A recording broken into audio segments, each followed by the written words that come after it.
I'm 91 years of age now. I was born in St. David's in 1930. My mother was Minnie Owen, who was born in Dowlais. And I was in school in Cymraeg during the war, from 1941 to 1945.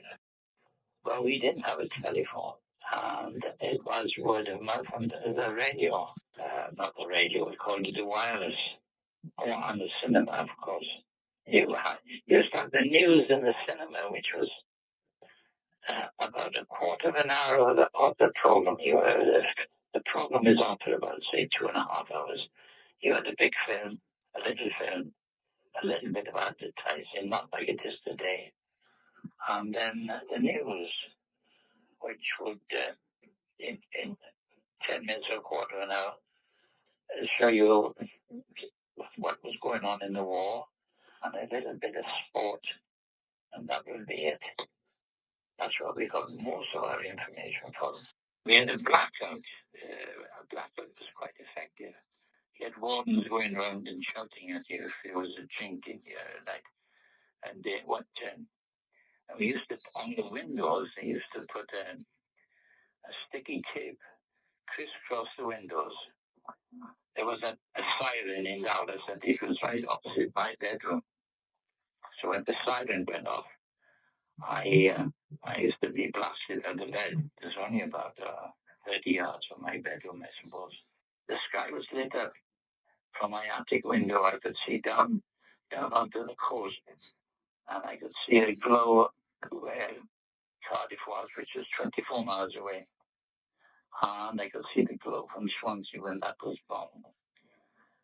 We didn't know anything about blitzes at that time. We just knew that they were having a havoc. We were sitting on the windowsill of this shop. A convoy of American soldiers who went up, lots and lots and lots and lots of them. Now, we used to shout to them, you see, for chewing gum and cigarettes and this sort of thing. Sometimes they would throw something else. I was talking to my friend the other day about this. It coincided, we didn't know at the time, but it coincided with the Americans going to the Channel ports to get ready for the invasion of France.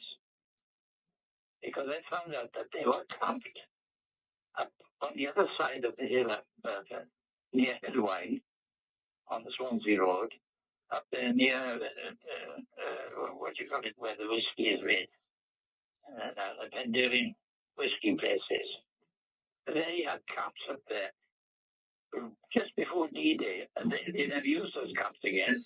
They all left there, and they came down into Merthyr, up this hill, past our little shop. There were evacuees in our from Harvey Grammar School and the Folkestone High School for Girls also came to our school. There was also Deal, which is near Folkestone on the coast. Children from Deal came as well for junior school, but I don't know where they went because I was in the grammar school at the time. Our evacuee and came from the farm near there. Father was Danish. The younger sister went to someone in Merthyr, but she came to our house. She was the same age as my sister.